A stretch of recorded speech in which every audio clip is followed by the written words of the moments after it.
biar suasana mencair, biar suasananya tidak tegang, biar saya sendiri juga tidak tegang Bapak Ibu ya. Jadi saya minta untuk Bapak Ibu berdiri semuanya. Oke. Jadi sebenarnya SDG-nya ini yang ringan-ringan saja. Yang penting kita happy, yang penting kita semangat. Oke Bapak Ibu. Jadi ini kebetulan anak saya TK ya. Jadi ini saya juga ambil dari kebetulan anak TK. Jadi ini ice breaking tentang belajar menghitung. Oke. Kita mulai ya. 1, 2, kita sambil nyanyi. Oke. 1, 2, 3, 4 dan 5 dan 5. Kakinya ditekuk, bergoyang, bergoyang. 6, 7, 8, 9, 10, 10. Yuk kita melompat, tepuk tangan, tepuk tangan. Oke, bisa kita mulai? Oke, maka larinya Bapak Ibu ya. Benar-benar ya susah ya. Oke, kita mulai. 1, 2, 3, 4 dan 5 dan 5. Kakinya ditekuk, bergoyang, bergoyang. 6, 7, 8, 9, 10, 10. Yuk kita melompat, tepuk tangan, tepuk tangan. Oke. Jangan dulu, masih ada satu lagi. Oke, kalau saya bilang buka mulut dan tertawa, maka tertawanya hahaha. Jadi sebanyak saya itu saya ya. Oke, siap? Oke. Buka mulut, tertawa 3 kali. Hahaha. Kalau bisa Bapak Ibu, tangannya sambil gini ya. Oke. Kita ulang ya. Buka mulut, tertawa 3 kali. Hahaha. Buka mulut, tertawa 2 kali. Buka mulut, tertawa 1 kali. Buka mulut, tertawa tanpa suara. Oke, kita ulang lagi ya. Oke, 1 kali lagi. Buka mulut, tertawa 3 kali. Buka mulut, tertawa 2 kali. Buka mulut, tertawa 1 kali. Buka mulut, tertawa tanpa suara. Oke, tepuk tangan kita semuanya Bapak Ibu. Terima kasih.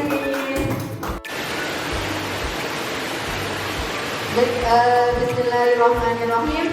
Assalamualaikum warahmatullahi wabarakatuh. Waalaikumsalam warahmatullahi wabarakatuh. Yang saya hormati Bapak Kepala Sekolah SMPN 4 Sungai Kakap, Bapak Wawan Setiawan SPD. Yang saya hormati dan saya banggakan Bapak Ibu Dewan Guru semua yang ada di sini. Alhamdulillah pada siang hari ini walaupun suasana hujan, kita dapat melaksanakan aktivitas kita dengan sebaik-baiknya. Baik Bapak Ibu, saya mengucapkan terima kasih yang sebesar-besarnya atas kehadiran Bapak Ibu dalam kegiatan menyebarkan pemahaman dan penerapan pengalaman budaya positif bersama saya Syafatul Umar, calon guru penggerak angkatan 9 Kabupaten Kuburaya. Dan Bapak Ibu, sebelum saya memasuki materi, saya ingin mengecek semangat Bapak Ibu lagi ya. Oke, karena ini waktunya siang dan kebetulan juga hujan, biasanya lagi ngantuk-ngantuknya Bapak Ibu ya.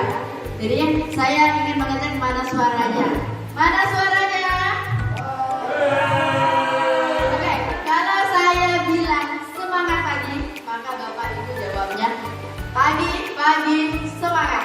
Oke? Dan kalau saya bilang SMPN 4 Sungai Kakap, luar biasa. Oke, kita mulai ya.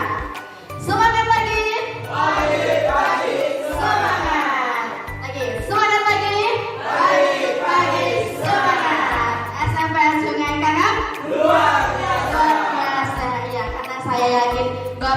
guru-guru yang ada di sini adalah guru-guru yang hebat, guru-guru yang luar biasa, dan guru-guru yang inspiratif. Amin. Amin. Nah, Bapak Ibu, berdirinya saya di sini bukan bermaksud hati saya untuk mengajari Bapak Ibu guru semuanya, karena di sini kita semuanya adalah guru, ya.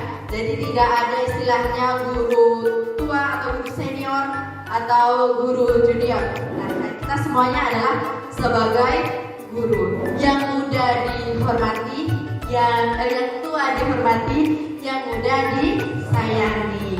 Ya, jadi Bapak Ibu, berdirinya saya di sini, saya ingin berbagi pengalaman atau sharing tentang apa yang sudah saya dapatkan selama saya mengikuti program pendidikan guru penggerak kurang lebih selama 2 bulan. Dan ini merupakan tugas aksi nyata dari modul 1.4 tentang budaya positif. Ya, oke. Jadi berbicara budaya positif, kalau saya berbicara budaya positif, kira-kira apa yang terbesit dalam benak Bapak Ibu? Hal-hal yang baik. Iya, Pak. Hal-hal yang baik, Bu, karena bicara positif pasti baik. Iya. Terima kasih. Kata Pak Herman, budaya positif itu berhubungan dengan hal-hal yang baik. Nah, ada mungkin yang ingin menambahkan, kira-kira menurut Bapak Ibu budaya positif ini apa sih? Ada yang ingin menambahkan? Silahkan, Ibu Nini. Budaya positif menurut saya adalah kebiasaan-kebiasaan yang baik yang perlu kita kembangkan di sekolahan atau di lingkungan kita. Baik, terima kasih. Nah, betul sekali ya. Budaya-budaya positif ini adalah suatu pembiasaan baik yang akan terus kita terapkan di sekolah. Nah, menurut Bapak Ibu, penting tidak sih perwujudan budaya positif di sekolah? Penting dan sangat penting. Kenapa? Ada yang ingin memberikan tanggapan? Mengapa budaya positif ini penting kita terapkan di sekolah? Ada? Oke. Jadi budaya positif ini sangat penting kita terapkan di sekolah Bapak Ibu ya. Kenapa? Karena dengan adanya budaya positif maka akan terbentuk karakter-karakter positif. Dengan adanya karakter positif yang dilakukan setiap hari maka akan menjadi sebuah pembiasaan. Dan jika itu dibiasakan maka akan terwujudnya budaya positif. Terwujudnya budaya positif ini akan berpengaruh dengan lingkungan belajar kita Bapak Ibu. Jadi dengan adanya budaya positif maka akan terbentuknya lingkungan belajar yang nyaman, kemudian lingkungan belajar yang menyenangkan ya untuk peserta didik kita. Oke, lanjut Pak. Nah, sebelum ke materi, jadi ada 3 pertanyaan pemantik. Yang pertama, apakah hukuman dapat mendisiplinkan siswa? Menurut Bapak Ibu, apakah hukuman dapat mendisiplinkan siswa? Ada yang ingin memberi jawaban atau tanggapan? Ya Pak Man. Terima kasih, Bu. Kalau hukuman ini, kalau menurut saya malah akan membuat siswa ada rasa ketakutan dan akan timbul semacam pemberontakan di dalam diri mereka, sehingga jadi hukuman itu kalau menurut saya kalau bisa jangan ini ya, kalaupun terpaksa dilakukan tapi dalam kasus-kasus tertentu ya, tetapi jangan setiap kesalahan selalu kita lakukan hukuman. Jadi intinya hukuman tidak dapat mendisiplinkan siswa. Terima kasih. Oke, terima kasih. Ada yang ingin menambahkan? Jadi apakah hukuman dapat mendisiplinkan siswa? Menurut Pak Man tidak dapat mendisiplinkan siswa karena justru itu akan membuat siswa semakin agresif ya Pak Man ya, semakin memberontak gitu. Nah, nanti kita akan pelajari tahap selanjutnya. Oke, yang kedua, pemberian hukuman dengan hal yang positif seperti membaca 1 halaman, apakah dapat mendisiplinkan siswa? Nah, biasanya itu hukuman kan bentuknya negatif. Tapi bagaimana kalau misalnya hukuman itu dalam bentuk hal yang positif? Apakah dapat mendisiplinkan siswa? Ada yang ingin berpendapat? Ya, Bu Dewi, silakan. Saya mau tambahkan yang pertama tadi Bu. Ya. hukuman dapat mendisiplinkan siswa.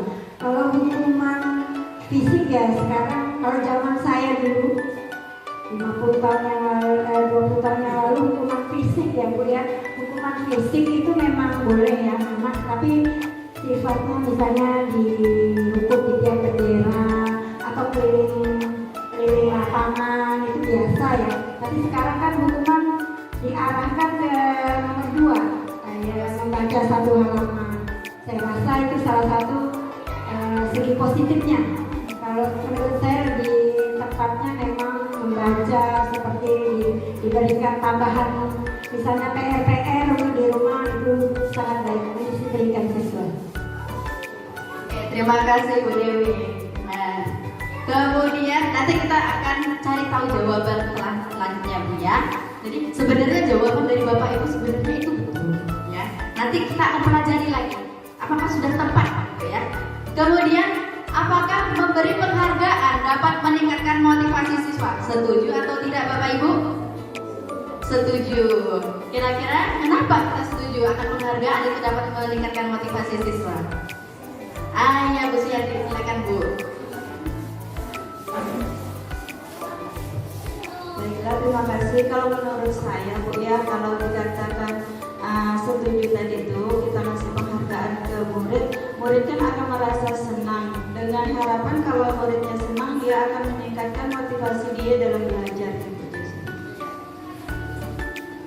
Baik, terima kasih Bu Siati ya. Menurut Bu Siati bahwa penghargaan itu memberikan motivasi atau dorongan kepada peserta didik agar murid itu senang untuk melakukan suatu tugasnya.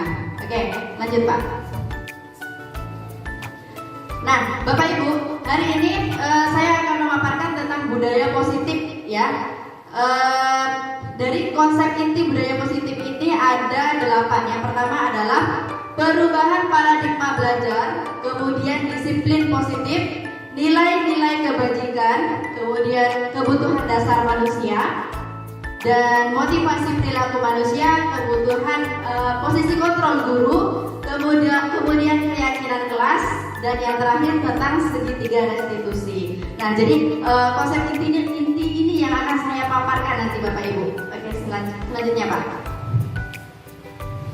Nah, pembelajaran dengan paradigma baru. Sebelum ke pembelajaran dengan paradigma baru, saya ingin bertanya pada Bapak Ibu. Mungkin Bapak Ibu pernah mendengar pembelajaran berpusat pada siswa atau pembelajaran berpusat pada guru, atau yang kita sebut dengan student center atau teacher center. Nah, menurut Bapak Ibu, apa sih pembelajaran yang berpusat pada guru dan apa pembelajaran berpusat pada siswa? Ada yang ingin menanggapi? Halo, Bu Dini? Oke, menurut saya pembelajaran yang berpusat pada guru adalah di mana guru itu sebagai pusat pembelajaran, guru yang berperan lebih besar, lebih aktif di dalam pembelajarannya. Sedangkan pembelajaran yang berpusat pada siswa, di mana guru hanya sebagai fasilitator sehingga memotivasi siswa membuat pembelajaran itu lebih banyak kepada siswa yang berperan aktif di dalam pembelajaran tersebut. Oke, terima kasih Bu Dini. Jadi benar sekali Bapak Ibu ya. Jadi pembelajaran yang berpusat pada guru itu adalah gurunya yang aktif, ya, siswanya pasif. Jadi di situ guru sebagai aktor utama, guru yang berperan besar dalam proses pembelajaran. Sedangkan pembelajaran yang berpusat pada murid itu adalah murid yang dituntut untuk aktif. Nah, Bapak Ibu, sedangkan pada pembelajaran dengan paradigma baru atau kita kenal dengan kurikulum merdeka saat ini Bapak Ibu ya, yang dituntut itu adalah pembelajaran berpusat kepada murid. Nah, pertanyaannya, apakah pembelajaran yang kita berikan kepada murid kita sudah berpusat kepada murid ataukah masih pembelajaran yang berpusat pada guru? Nah, jadi kalau misalnya pembelajaran yang kita lakukan masih berpusat kepada guru, maka kita rubah sedikit demi sedikit untuk menjadi pembelajaran yang berpusat kepada siswa sesuai dengan filosofi Ki Hajar Dewantara Bapak Ibu ya. Jadi di sini siswa yang berperan aktif. Jadi tidak lagi ada siswa diberikan materi-materi sehingga yang aktif gurunya. Nah, di sini siswa harus dilibatkan dan harus berperan aktif. Nah, pembelajaran dengan paradigma baru merupakan pembelajaran yang dirancang berdasarkan prinsip pembelajaran berdiferensiasi, sehingga para peserta didik belajar sesuai kebutuhannya berdasarkan tahap perkembangan sesuai teori psikologi modern untuk mewujudkan profil pelajar Pancasila. Nah, jadi Bapak Ibu, pembelajaran dengan paradigma baru ini merupakan pembelajaran berdiferensiasi. Apa sih pembelajaran berdiferensiasi? Pembelajaran berdiferensiasi itu adalah pembelajaran yang berpusat kepada murid, Bapak Ibu. Jadi bagaimana seorang guru itu menggali potensi yang ada di dalam murid. Bagaimana guru itu mengenali keunikan-keunikan muridnya. Karena apa Bapak Ibu? Setiap anak itu pasti memiliki potensi yang berbeda-beda. Sesuai dengan filosofi Ki Hajar Dewantara, bahwa tugas seorang guru itu adalah menuntun, membimbing, memberi arahan sebagai fasilitator. Diibaratkan seorang guru itu adalah petani Bapak Ibu ya, dan murid itu adalah jagung. Nah, coba bayangkan Bapak Ibu, kalau petani itu menanam jagung, apakah jagung itu bisa tumbuh menjadi padi atau tumbuh menjadi tanaman yang lain? Tidak Bapak Ibu ya. Jadi jagung tetaplah jagung. Dan jagung tidak bisa kita paksakan tumbuh menjadi padi. Nah, kemudian kita hanya bisa memberikan perlakuan kepada jagung tadi. Kalau seandainya jagung itu tidak bagus bibitnya, tapi kita beri perlakuan, misalnya kita tanam di tempat yang subur, kemudian kita siram, kemudian kita pupuk, maka jagung itu akan tumbuh menjadi jagung yang bagus. Nah, sementara ketika jagung itu memang bibitnya sudah bagus, tetapi ketika dia tumbuh dalam lingkungan atau tempat yang kurang bagus, maka jagung itu juga tidak menjadi jagung yang bagus atau berkualitas. Sama halnya seperti murid kita Bapak Ibu. Jadi masing-masing murid kita itu memiliki potensinya mereka masing-masing. Jadi tugas kita sebagai guru agar kita bisa memberikan pembelajaran berdiferensiasi yang berpusat kepada murid, maka kita harus menggali potensi apa yang dimiliki oleh seorang murid. Kita harus menggali kebutuhan belajar apa yang diinginkan murid kita. Karena begini Bapak Ibu, murid kita sekarang itu beda dari generasi dengan kita yang generasi yang dulu, ya. Kalau generasi dulu kita hanya dengan metode ceramah dan lain sebagainya. Kalau anak sekarang itu tidak. Mungkin anak sekarang dengan metode ceramah itu akan cepat bosan. Nah, jadi kita tugas guru sekarang adalah bagaimana kita menggali potensi-potensi murid kita Bapak Ibu ya, agar terwujudnya profil pelajar Pancasila. Apa aja itu profil pelajar Pancasila? Pasti Bapak Ibu sudah mendengar ya, bahwa profil pelajar Pancasila ini ada 6 dimensi. Yang pertama adalah beriman dan bertakwa kepada Tuhan dan berakhlak mulia. Jadi yang pertama adalah bagaimana anak-anak itu memiliki karakter yang berakhlak mulia. Kemudian berkebinekaan global. Berkebinekaan global ini berhubungan dengan interaksi kita sesama orang lain, apalagi Indonesia ini kaya akan budaya, kaya akan adat istiadat Bapak Ibu ya. Kemudian gotong royong. Gotong royong di sini yang dimaksud bukan hanya sekedar gotong royong membersihkan kelas, tetapi gotong royong atau kerjasama atau kolaborasi. Kemudian mandiri, bernalar kritis dan kreatif. Oke, lanjut Pak. Nah, ketika Bapak Ibu melihat gambar yang ada di depan, kira-kira apa maksud dari gambar itu? Ada yang ingin memberikan tanggapan? Kira-kira apa ya maksudnya dari gambar itu? Kok ada orang kayak memegang Baik, terima kasih. Kalau melihat ilustrasi gambar tersebut, bahwa seolah-olah orang itu dia yang bisa mengontrol orang yang di bawah itu. Nanti ada orang itu, kemudian yang satu itu dia merasa bisa mengatur orang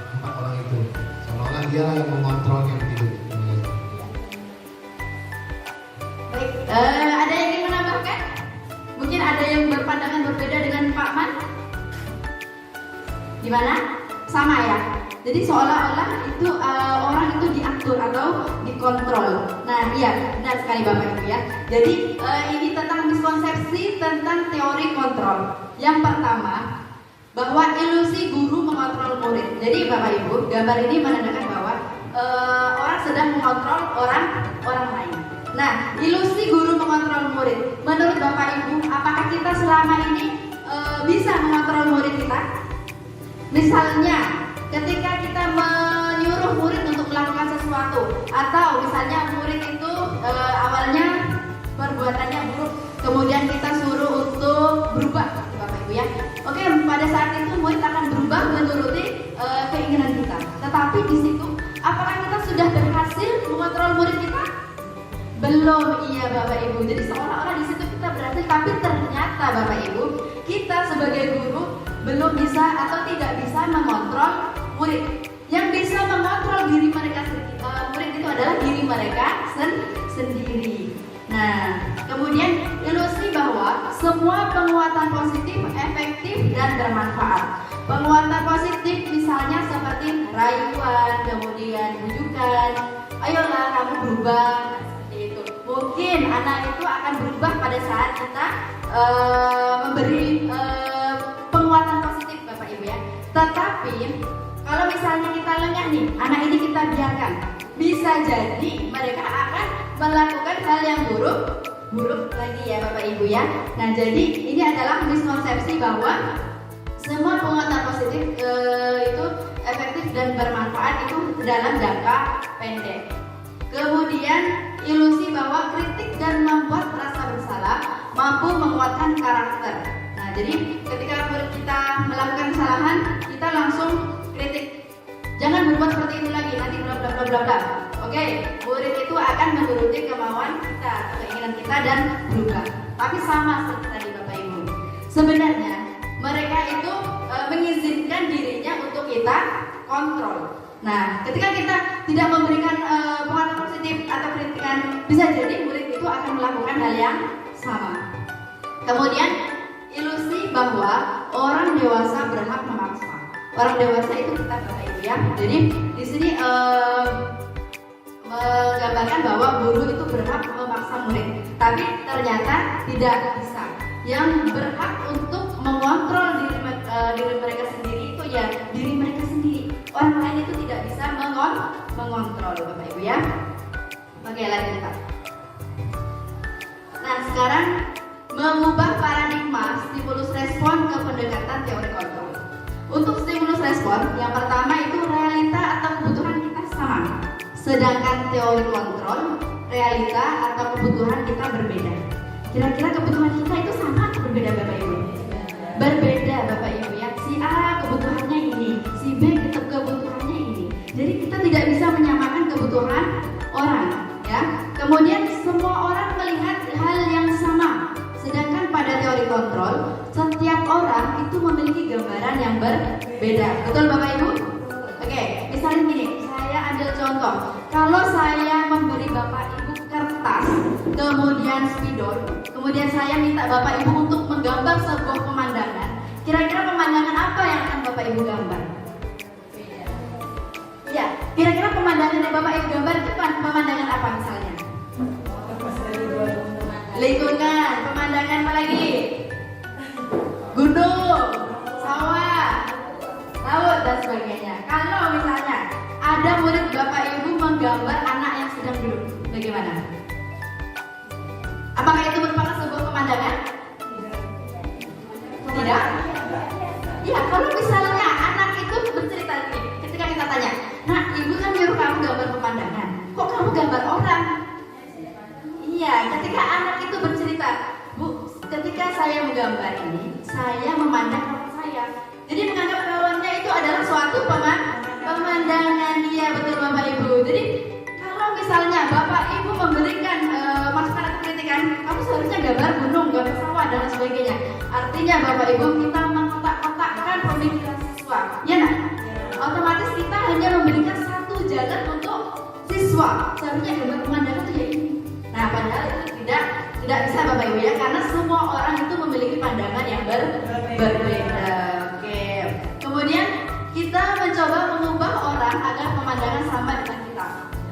Pada teori kontrol, kita berusaha memahami pandangan orang lain tentang dunia ini, balik lagi bahwa pandangan orang itu berbeda-beda. Kemudian perilaku buruk dilihat sebagai suatu kesalahan. Pada teori kontrol, semua perilaku itu memiliki tujuan.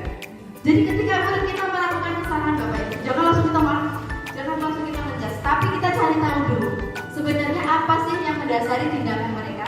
Kira-kira apa sih kebutuhan yang belum terpenuhi? Pasti ketika kita melakukan suatu tindakan, pasti kita mempunyai tujuan. Iya.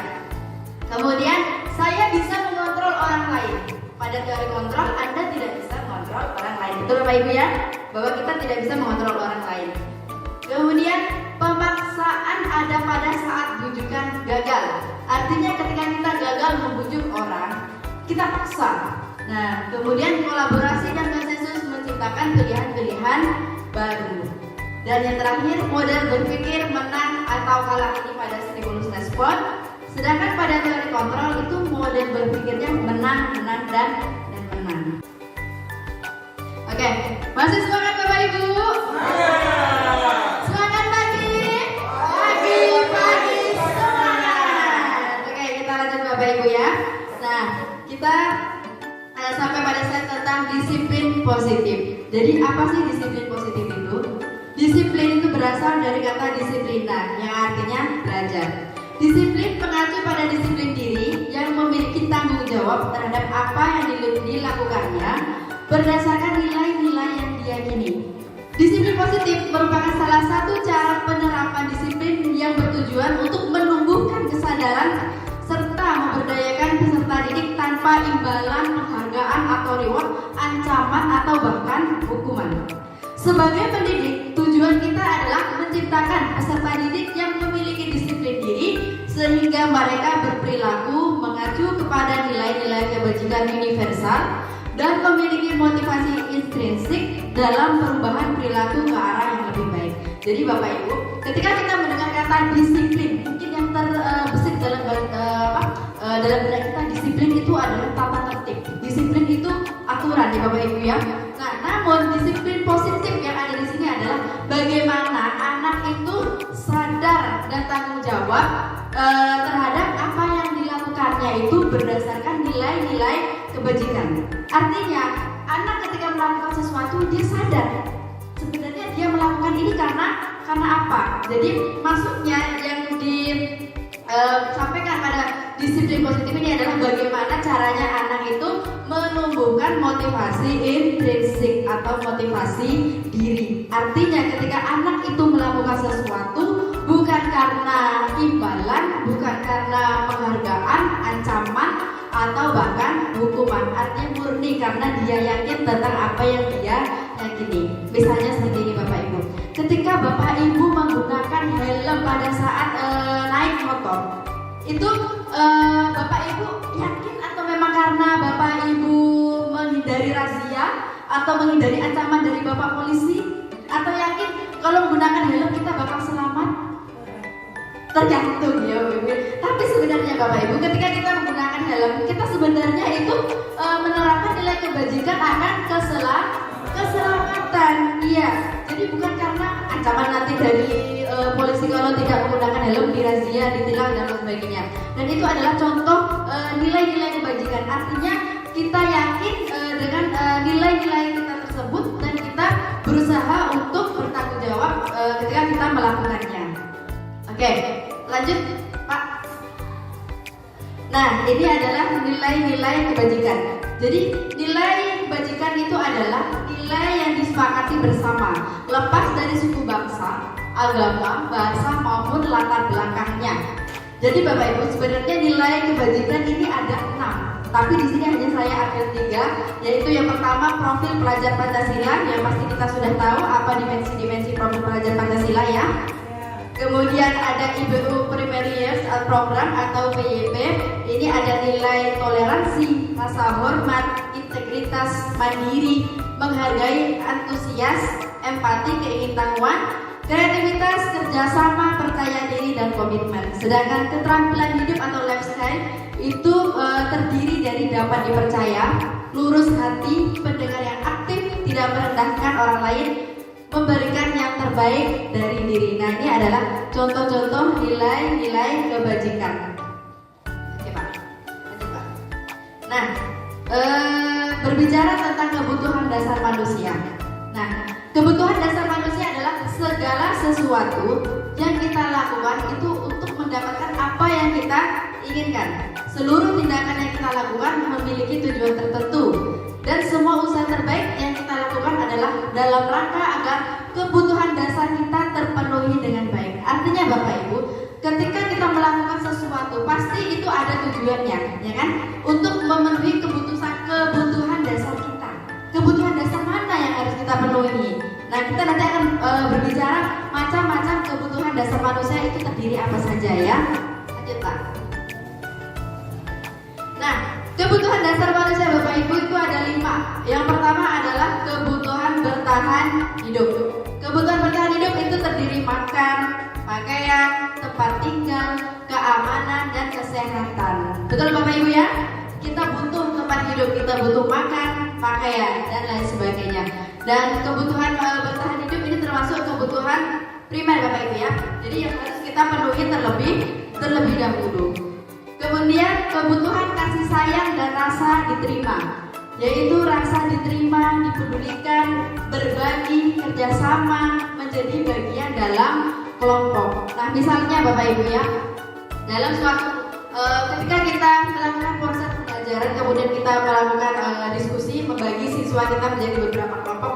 Ada kalanya siswa itu yang pendiam, ada kalanya siswa itu yang cenderung menyendiri, itu Bapak Ibu ya.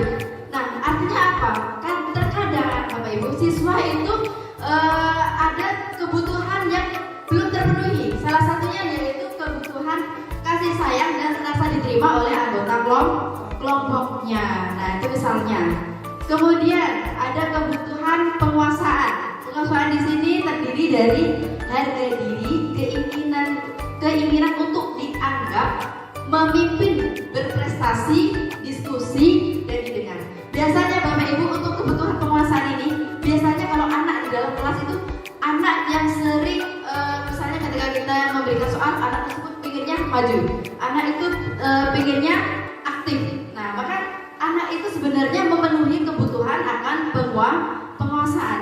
Dia ingin dianggap aktif, dia ingin dianggap keberadaannya itu ada dan didengar. Nah, kemudian kebutuhan kebebasan, mandiri, memiliki pilihan, mencoba hal baru, mampu mengendalikan arah dirinya. Terkadang Bapak Ibu ketika kita mengajar siswa kita ya, ketika kita menyampaikan materi, ada saja anak itu yang tidak mau dengarkan kita, gerak sana, gerak sini, ribut sendiri itu Bapak Ibu ya. Padahal kalau kita menggali lebih dalam, bisa jadi anak itu untuk memenuhi kebutuhan akan kebebasannya. Artinya apa? Bisa jadi anak itu tidak suka dengan gaya kita mengajar. Misalnya kita mengajar dengan metode ceramah. Karena gaya belajar anak itu berbeda-beda Bapak Ibu ya. Ada gaya belajar yang yang visual. Ya, yang visual. Artinya anak itu pengennya melihat hal-hal yang konkret. Ya, hal-hal yang nyata. Jadi anak itu bosan kalau kita ceramah misalnya Bapak Ibu. Ada anak yang gaya belajarnya itu auditori, mendengar. Jadi ketika hanya mendengar, oh anak ini sudah paham. Nah, biasanya anak itu walaupun kita menggunakan metode ceramah, dia duduk mendengarkan gitu Bapak Ibu ya. Tapi berbeda dengan anak yang kinestetis. Anak yang kinestetis itu gimana? Jadi anak itu inginnya belajarnya sambil bergerak misalnya. Makanya kalau kita menggunakan metode ceramah, kadang ada anak yang geraknya sana, gerak sini Bapak Ibu ya. Jadi bisa jadi anak itu ingin memenuhi kebutuhan dasarnya akan kebebasan. Kalau anak kinestetis itu tidak bisa kita paksa menggunakan metode ceramah. Misalnya kita ajak berdiskusi atau pembelajaran berbasis proyek yang membuat dia itu aktif. Nah, kemudian kebutuhan akan kesenangan, bermain, humor, antusiasme, kemudian tertawa. Jadi dalam pembelajaran anak-anak itu kadang sukanya belajar sambil bermain atau bermain sambil belajar. Jadi kalau mereka belajar dengan serius, terkadang ada anak yang bosan, ya Bapak Ibu ya. Jadi bagaimana kita menggunakan metode pembelajaran itu yang menyenangkan, agar anak itu juga mudah menyerap apa yang kita sampaikan. Oke, lanjut Pak. Nah, berkaitan dengan motivasi perilaku manusia, artinya Bapak Ibu ketika kita melakukan sesuatu pasti kita memiliki tujuan, ya nak? Ya, yang pertama untuk menghindari ketidaknyamanan atau hukuman. Biasanya Bapak Ibu, ketika orang yang menghindari ancaman atau hukuman akan berpikir seperti ini. Kalau seandainya saya tidak melakukan hal ini, kira-kira apa yang akan saya dapatkan? Ya, biasanya seperti itu kan? Artinya kita takut akan hukuman. Jadi kita melakukan tindakan tersebut. Nah, itu motivasi dari ekstrinsik, artinya motivasi dari luar. Nah, sedangkan yang kedua untuk mendapatkan imbalan atau penghargaan dari orang lain. Jadi kita melakukan sesuatu itu karena ingin dipuji. Kita ingin melakukan sesuatu karena ingin mendapatkan penghargaan atau imbalan. Dan itu juga merupakan motivasi ekstrinsik, artinya motivasi dari luar. Ya Bapak Ibu, ini untuk menjadi orang yang mereka inginkan dan menghargai diri sendiri dengan nilai-nilai yang mereka percaya. Nah, ini baru motivasi intrinsik, artinya motivasi dari dalam diri. Dia melakukan sesuatu, dia sadar, dia menghargai dirinya. Ya, ini baru motivasi intrinsik. Nah, tugas kita sebagai guru, bagaimana cara kita menumbuhkan motivasi intrinsik ini kepada anak. Agar apa? Misalnya Bapak Ibu ya, ketika kita tidak masuk ke sekolah, jadi anak-anak itu kalau memiliki motivasi intrinsik, walaupun tidak ada guru, tapi ketika sudah tahu ada tugasnya tanpa diarahkan, maka anak itu akan terus tetap belajar walaupun tidak ada gurunya. Nah, itu bagaimana kita sebagai guru untuk menumbuhkan motivasi intrinsik. Oke, lanjut Pak. Nah, di sini ada hukuman, konsekuensi, kemudian restitusi.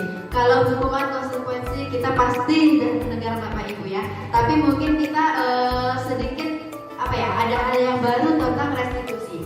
Dan saya sebenarnya ini juga baru mendapatkan ketika saya mengikuti program guru penggerak ini Bapak Ibu guru ya, tentang akan adanya restitusi. Karena saya sendiri selama ini hanya memandang bahwa hanya ada hukuman dan konsekuensi. Ternyata ada restitusi. Baik, kita kupas satu persatu. Apa itu hukuman? Nah, hukuman itu sifatnya tidak terencana atau tiba-tiba. Misalnya kalau siswa kita terlambat, langsung kita hukum, misalnya keliling lapangan. Artinya tidak ada kesepakatan kita dengan siswa. Jadi terjadi begitu saja, ya. Kemudian murid tidak tahu apa yang akan terjadi atau tidak dilibatkan. Jadi mereka tidak berpikir ketika saya terlambat, apa ya yang saya akan dapatkan. Mereka kan tidak tahu kan, karena hukuman ini terjadi tiba-tiba. Kemudian bersifat satu arah, karena yang membuat hukuman itu adalah seorang guru dan siswa tidak dilibatkan. Kemudian berupa hukuman fisik atau psikis. Nah, Bapak Ibu, tadi di awal, apakah hukuman itu dapat mendisiplinkan siswa? Mungkin itu bisa mendisiplinkan siswa, namun dalam jangka pendek. Artinya apa? Ketika kita tidak memberikan ancaman tadi, maka siswa tersebut bisa jadi akan melakukan hal yang sama, Bapak Ibu. Nah, karena hukuman itu sifatnya jangka pendek. Sedangkan konsekuensi itu terencana atau disepakati sesuai peraturan. Jadi misalnya gini, kita kan sudah ada tata tertib Bapak Ibu ya. Kalau misalnya siswa itu datang terlambat, kira-kira apa konsekuensinya? Siswa itu sudah tahu, oh nanti ketika saya terlambat, pasti saya nanti disuruh bersihkan WC, atau nanti saya disuruh membersihkan halaman.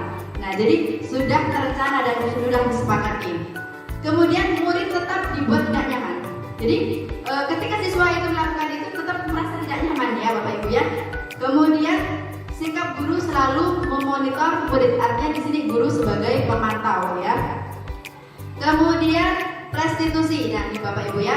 Restitusi itu proses menciptakan kondisi bagi murid untuk memperbaiki kesalahannya. Kemudian proses kolaboratif yang mengajarkan murid untuk mencari solusi sendiri. Jadi dalam restitusi ini siswa itu diarahkan bagaimana siswa itu mampu untuk menyelesaikan masalah yang telah mereka perbuat. Misalnya kita ajak berdiskusi. Jadi di sini bukan kita yang memberikan solusi, tapi bagaimana mereka itu menemukan solusi dari permasalahan mereka, Bapak Ibu.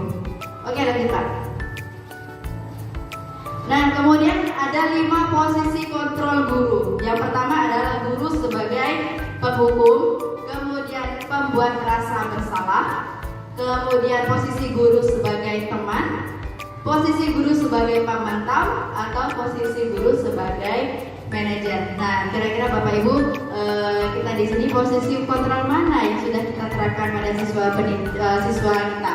Apakah posisi penghukum, kalau anak salah langsung kita kasih hukuman, atau pembuat rasa bersalah, misalnya ketika anak datang terlambat, kita kalau membuat rasa bersalah itu ngomongnya bahasanya agak halus ya Bapak Ibu ya, tapi sebenarnya menyelekit gitu ya kan. Nah, itu pembuat rasa bersalah. Atau sebagai teman, misalnya ayolah bantu Bapak, nah ingat apa kamu ini terlambat lagi, besok jangan diulangi ya, kayak gitu. Atau pemantau. Nah, pemantau ini biasanya dia berdasarkan tata tertib. Jadi kalau anak terlambat tadi, dia sudah tahu nih, oh apa konsekuensi yang harus anak ini lakukan. Kemudian atau sebagai manajer. Jadi manajer itu tidak hanya dalam perusahaan, tapi guru juga bisa sebagai manajer, yaitu mendampingi, mengarahkan murid tadi untuk mencari solusi dari permasalahan. Oke, lanjut Pak. Oke, di sini ada contoh kasus. Jadi siswa tidak memakai atribut lengkap saat upacara bendera.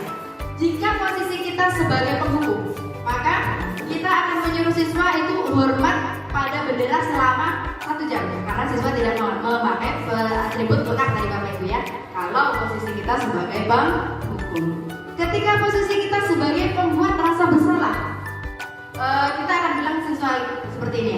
Berapa kali Bapak bilang atau berapa kali Ibu harus memberitahu kamu selalu saja mengecewakan Bapak Ibu. Jadi bahasanya ini sebenarnya halus ya Bapak Ibu ya, tapi menyelekit gitu ya. Jadi ini adalah posisi kontrol guru membuat rasa bersalah. Lanjut Pak. Kemudian posisi guru sebagai teman. Ayo dong ikuti aturan sekolah. Tolong bantu ibu bapak ya sekali ini. Ya sudah, tidak apa-apa. Lain kali jangan sampai jangan berbuat seperti ini lagi ya. Nah, itu posisi sebagai teman. Artinya kita menganggap murid kita sebagai teman ya. Kemudian sebagai pemantau nih Bapak Ibu. Kamu sudah melanggar peraturan sekolah. Kamu tahu konsekuensinya? Nah, biasanya kalau pemantau itu agak tegas ngomongnya. Setelah upacara, kamu beli atributnya ke koperasi dan jangan diulangi lagi. Nah, itu posisi kita sebagai pemantau. Lanjut Pak. Nah, dan yang terakhir ini adalah posisi kita sebagai manajer. Apakah kamu tahu kesalahan kamu? Kira-kira bagaimana kamu memperbaiki kesalahanmu? Kira-kira yang yang enak, yang nyaman untuk siswa, untuk kita juga Bapak Ibu. Kira-kira posisi yang mana sih? Posisi kita sebagai manajer, atau posisi kita sebagai teman, atau sebagai pemantau? Jika kita sebagai manajer Bapak Ibu, misalnya ketika murid kita membuat kesalahan, misalnya murid kita terlambat, kita tidak langsung memberikan hukuman kepada murid itu. Artinya kita menyuruh murid itu untuk belajar dulu, baru kita panggil, ya. Kemudian kita ajak diskusi. Di situ pasti murid akan merasa senang dan dia tidak terasa terhakimi, ya Bapak Ibu ya, dan tidak terasa terintimidasi. Artinya siswa bisa menyelesaikan permasalahan dari restitusi ini tadi Bapak Ibu. Oke, lanjut Pak. Nah, sekarang Bapak Ibu, kira-kira posisi kontrol apakah aku?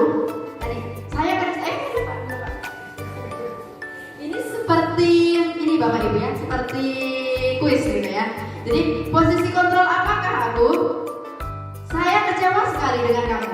Kira-kira posisi kontrol apa Bapak Ibu? Ayo, kira-kira posisi kontrol apa Bapak Ibu? Saya kecewa sekali dengan kamu, nak. Membuat rasa bersalah. Coba kita cek.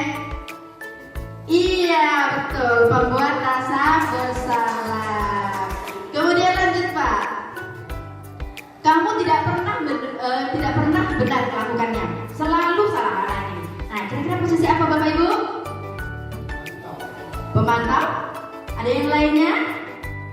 Coba kita cek posisi apa Pak? Posisi penghukum Bapak Ibu. Jadi kita mengucapkan seperti ini kepada siswa. Kamu nih selalu salah, tidak pernah betul kalau mengerjakan.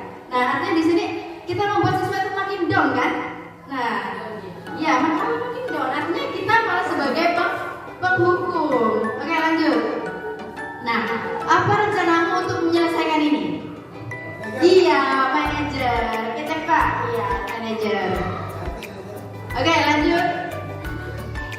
Ayolah lakukan demi Bapak Ibu. Nah, iya sebagai kawan atau teman. Kemudian kamu tidak pernah mendapatkan nilai jika tidak mengerjakan tugas. Pemantau, iya. Tepuk tangan untuk kita semua Bapak Ibu. Jadi kita tahu ya posisi apa yang saat dari misalnya dari kata-kata tersebut ya. Oke lanjut Pak. Nah sekarang kita akan berbicara tentang keyakinan kelas. Mengapa keyakinan kelas? Mengapa bukan peraturan kelas? Ada yang ingin kasih tanggapan? Mengapa sih kita harus membuat keyakinan kelas? Padahal ada loh peraturan kelas. Nah kenapa harus keyakinan? Kenapa bukan peraturan kelas? Ada yang ingin menanggapan? Oke Pak Herman? Nyalain. Bu Rohima? Biar tidak ngantuk Bu.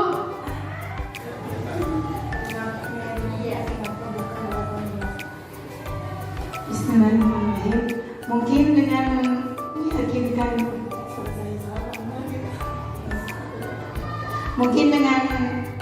keyakinan siswa tidak terpaku pada peraturan terus.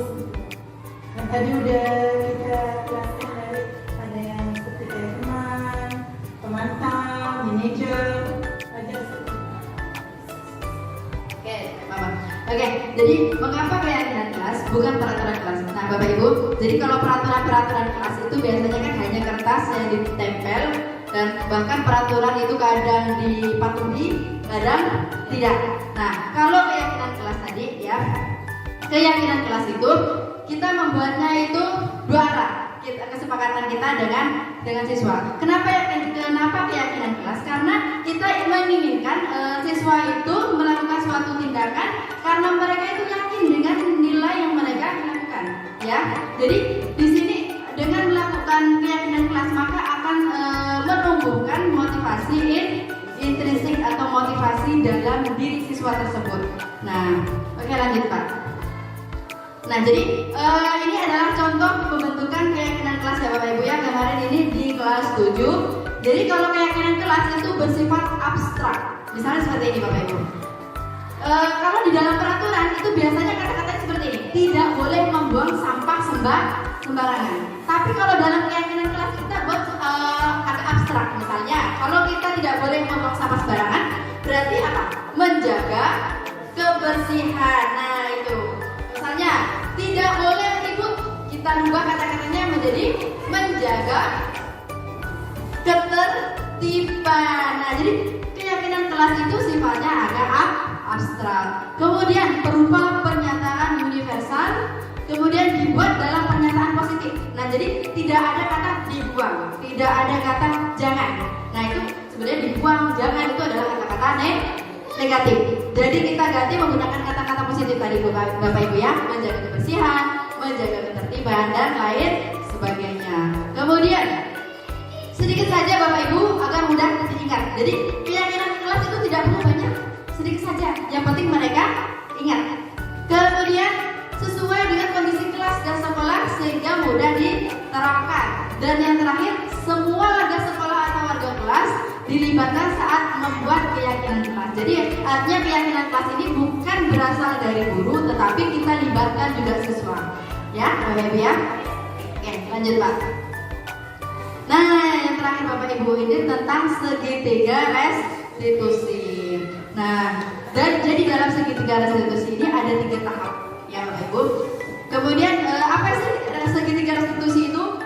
Yaitu suatu proses dialog yang dijalankan oleh guru agar dapat menghasilkan murid yang mandiri dan bertanggung jawab. Nah, dalam segitiga restitusi itu ada 3 tahapan. Yang pertama adalah menstabilkan identitas, kemudian memvalidasi tindakan yang salah dan menanyakan keyakinan. Jadi namanya segitiga Bapak Ibu pasti ada tiga tahap. Kalau tidak bukan 3 tahap, namanya bukan segitiga. Oke, lanjut Pak. Oke, sekarang menstabilkan identitas. Apa sih yang kita lakukan saat menstabilkan identitas? Menstabilkan identitas itu berdasarkan prinsip membuat kesalahan adalah bagian dari proses pembelajaran. Jadi dalam menstabilkan identitas Bapak Ibu, kita merubah identitas gagal ya menjadi identitas sukses. Artinya membuat kesalahan itu tidak apa, itu merupakan proses pembelajaran. Contohnya seperti ini kata-katanya. Nah, berbuat salah itu wajar. Kemudian tidak ada manusia yang sempurna. Ibu bapak juga pernah dong melakukan itu. Kemudian ibu bapak tidak mau mencari siapa yang salah, tapi ibu bapak ingin mencari solusi dari permasalahan ini. Kamu berhak merasa begitu. Nah Bapak Ibu, dalam segitiga restitusi ini kita bukan fokus pada permasalahannya, tapi kita lebih fokus pada solusi-solusi yang kita berikan kepada peserta didik kita. Jadi bukan lagi kita mencari siapa yang salah, tapi bagaimana cara peserta didik tadi mengatasi permasalahan mereka. Oke, lanjut Pak. Kemudian tahap yang kedua yaitu validasi tindakan yang salah. Ini berdasarkan prinsip setiap perilaku itu berupaya memenuhi suatu kebutuhan tertentu. Nah, kata-katanya seperti ini. Kamu pasti punya alasan mengapa melakukan hal itu. Padahal kamu bisa melakukan yang lebih buruk dari ini ya. Kamu patut bangga karena telah melindungi sesuatu yang penting buatmu. Dan kamu melakukannya karena mempertahankan sesuatu yang penting bagimu. Nah Bapak Ibu, pada validasi tindakan yang salah, artinya bukan kita sebagai guru bukan membenarkan tindakan yang salah tadi dari murid kita ya, tetapi kita mencari tahu pasti murid kita melakukan sesuatu itu ada dasarnya, ada tujuannya. Misalnya tadi 5 kebutuhan tadi Bapak Ibu ya, mungkin bisa jadi dari 5 kebutuhan tadi ada yang belum terpenuhi, akhirnya murid tersebut melakukan tindakan-tindakan yang menyimpang. Oke, lanjut Pak. Oh iya baterainya mau habis ya. Pak sih, laptop saya itu bocor. Sebenarnya bisa dipakai tapi hanya sebentar ya. Oke, yang ketiga yaitu menanyakan keyakinan. Berdasarkan prinsip teori kontrol bahwa dasarnya kita termotivasi secara intrinsik. Oke, biasanya kalau dalam menanyakan keyakinan itu kata-katanya seperti ini Bapak Ibu. Apa keyakinan kelas kita? Nilai-nilai apa yang telah disepakati bersama? Kemudian seperti apa gambaran sebuah kelas yang ideal menurut kamu? Dan kamu ingin menjadi orang seperti apa? Nah itu menanyakan keyakinan. Menanyakan keyakinan tadi berhubungan dengan nilai-nilai keyakinan. Kira-kira ketika siswa melakukan penyimpangan atau melakukan kesalahan, apakah kesalahan tersebut sesuai dengan keyakinan yang telah kita sepakati atau yang telah kita buat? Ya, kira-kira keyakinan kelas mana yang tidak dipatuhi oleh siswa? Oke, lanjut Pak. Nah, ini adalah contoh penerapan segitiga restitusi ya yang telah saya lakukan. Jadi di sini ada sebuah kasus di mana Pak Wanda kelas 9A ini sering datang terlambat.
kembali diajak berdiskusi untuk mencari solusi atas kesalahan yang telah saya perbuat.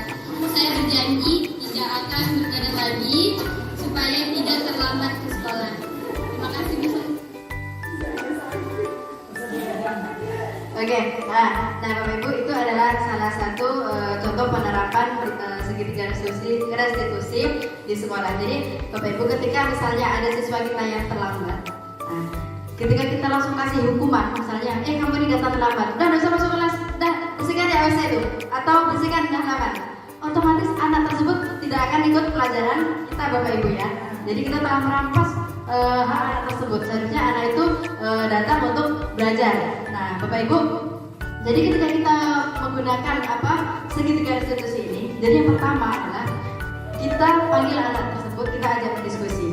Nah, yang tindakan tahap pertama tadi apa? Menstabilkan identitas. Jadi kita tenangkan dulu anaknya. Nah, jadi berbuat salah itu tidak apa-apa. Berbuat salah itu wajar. Supaya si anak dia tidak merasa terhakimi. Supaya anak tidak merasa terintimidasi, tidak merasa terintimidasi. Nah, dengan menggunakan menstabilkan identitas, kita menenangkan siswa dulu. Kita bilang berbuat salah itu tidak apa-apa. Dulu ibu juga waktu sekolah pernah kayak gitu. Nah, kemudian tahap yang kedua tadi apa, Bapak Ibu? Validasi tindakan yang salah. Kira-kira anak ini terlambat pasti ada alasannya. Nah, kita cari tahu kira-kira alasannya apa anak ini terlambat. Kemudian baru kita menanyakan keyakinan kelas. Kira-kira keyakinan kelas apa yang tidak dipatuhi atau keyakinan kelas mana yang telah dilanggar. Kemudian kita bantu anak tersebut untuk mencari solusinya. Nah, itu Bapak Ibu ya. Nah, oke. Lanjut Pak. Nah, demikian kita sudah sampai di penghujung untuk Bapak Ibu ya. Tidak terasa kurang lebih selama 1,5 jam Bapak Ibu. Jadi dalam penerapan program disiplin positif, hendaknya guru itu memiliki standar kepribadian profesional dan sosial yang baik, di mana guru mampu merefleksikan dirinya dalam posisi kontrol saat ini. Bagaimana perjalanan dirinya sebagai among ya atau manajer yang menuntun murid-muridnya menjadi insan yang mandiri, menjadi manusia merdeka dan bertanggung jawab. Artinya apa Bapak Ibu?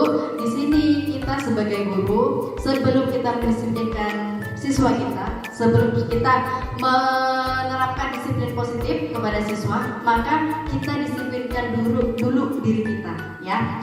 Kita tumbuhkan motivasi intrinsik dari dalam diri kita, baru kita menerapkan kepada peserta didik kita. Artinya gini Bapak Ibu, kalau kita ingin mendisiplinkan siswa, sedangkan diri kita sendiri tidak disiplin, kira-kira bisa atau tidak?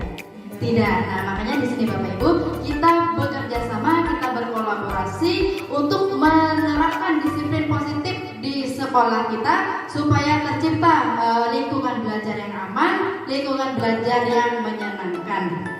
Baik Bapak Ibu, demikian yang dapat saya paparkan dari budaya positif hari ini. Mudah-mudahan bermanfaat untuk kita semuanya, dan mudah-mudahan kita dapat menerapkannya di sekolah kita di SMPN 4 Sungai Kakap. Amin ya robbal alamin. Baik, terima kasih atas kehadirannya dan atas perhatiannya. Saya akhiri, wassalamualaikum warahmatullahi wabarakatuh. Terima kasih.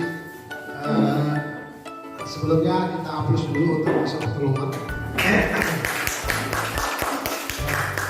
Jadi apa yang barusan sudah disampaikan atau dipaparkan bagi saya ini merupakan suatu hal yang baru, karena mendapatkan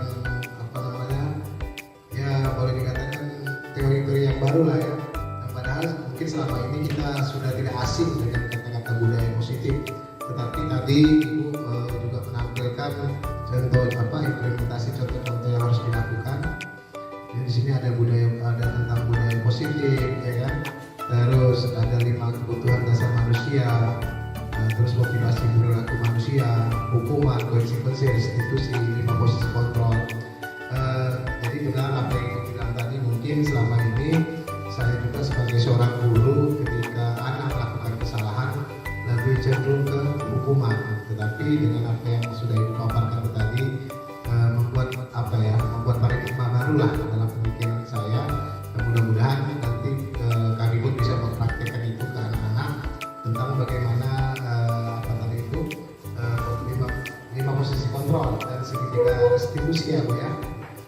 kasih atas apa yang telah Ibu paparkan. Ini sangat-sangat bermanfaat. Mudah-mudahan kedepannya kami bisa menjadi guru yang lebih baik lagi. Terima kasih, Bu. Saya akan memberi tanggapan atas diseminasi yang disampaikan oleh rekan saya sebuah rumah SPD. Karena kan sebelumnya nama saya Nini Marina dari SMP Negeri 4 Sungai Kakap. Tanggapan saya mengenai diseminasi yang disampaikan oleh beliau itu sangat bermanfaat sekali bagi saya selaku pendidik, di mana ada hal-hal baru yang beliau sampaikan yang membuka wawasan paradigma berpikir saya, bahwa menurut saya sebelumnya bahwa dalam menyikapi kasus yang terjadi di dalam pembelajaran kita, bahwa hukuman itu salah satu untuk mendisiplinkan siswa. Ternyata ada hal baru, yaitu ada hal baru, teori baru yang merupakan itu salah satu yang sangat bermanfaat bagi saya ke depannya dalam mengatasi kasus-kasus atau hal-hal yang ditimbulkan dari ketidakdisiplinan. Jadi bagi saya diseminasi yang disampaikan oleh rekan saya sebuah rumah sangat bermanfaat sekali. Mudah-mudahan ini bisa saya terapkan di pembelajaran saya berikutnya. Terima kasih.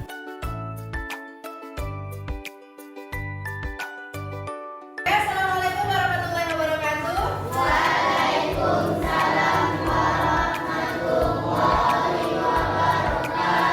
Selamat pagi. Baik, hari ini Ibu akan membuat sebuah kesepakatan kelas atau keyakinan kelas. Sudah pernah mendengar keyakinan kelas? Oke, jadi apa itu keyakinan kelas? Kalian sebelumnya tahu tentang kata tertib? Tahu peraturan? Nah, hari ini kita akan membuat peraturan kelas atau kita sebut dengan keyakinan kelas. Kenapa Bu keyakinan? Apa tidak peraturan? Keyakinan kelas itu nilai-nilai yang akan kita yakini. Misalnya, kalau di dalam kelas kita pinginnya seperti apa sih? Misalnya, tidak boleh membuang sampah sembarangan. Tapi kalau di keyakinan kelas itu harus menggunakan kata-kata yang positif. Jadi tidak ada kata tidak boleh, tidak ada kata jangan. Misalnya tadi, tidak boleh membuang sampah. Artinya apa? Menjaga kebersihan. Nah, itu misalnya nilai keyakinannya. Misalnya, Bu, saya ingin membuat keyakinan kelas menjaga kebersihan. Nah, dengan bahasa itu ya. Jadi tidak boleh membuang sampah sembarangan. Kita buat bahasanya menjadi menjaga kebersihan. Atau misalnya, kalau kita ulangan biasanya tidak boleh menyontek. Nah, kata tidak boleh menyontek itu diganti, misalnya jujur dalam mengerjakan soal. Misalnya lagi apa? Misalnya tidak boleh ribut di dalam kelas. Kita rubah katanya menjadi tertib atau tenang di dalam kelas. Paham? Jadi nanti Ibu minta kita buat kesepakatan bersama. Dan kesepakatan ini harus kita yakini. Nilai yang kita buat harus kita yakini. Misalnya kamu ingin kelasnya seperti apa?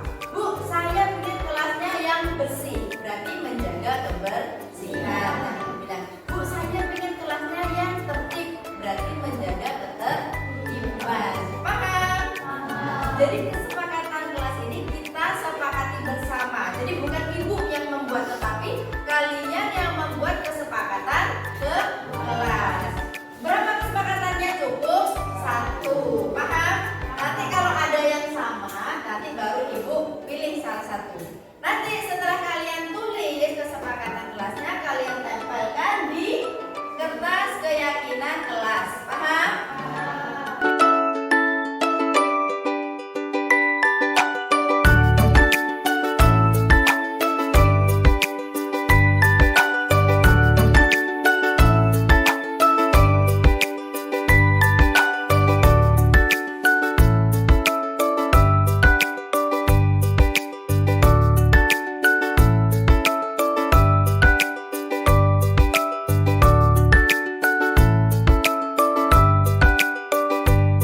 saya Ardiani Saputra, kelas 7. Nama saya Rizna, kelas 7.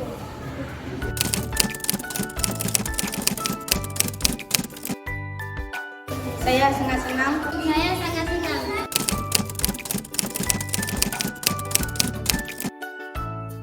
menghargai sesama teman.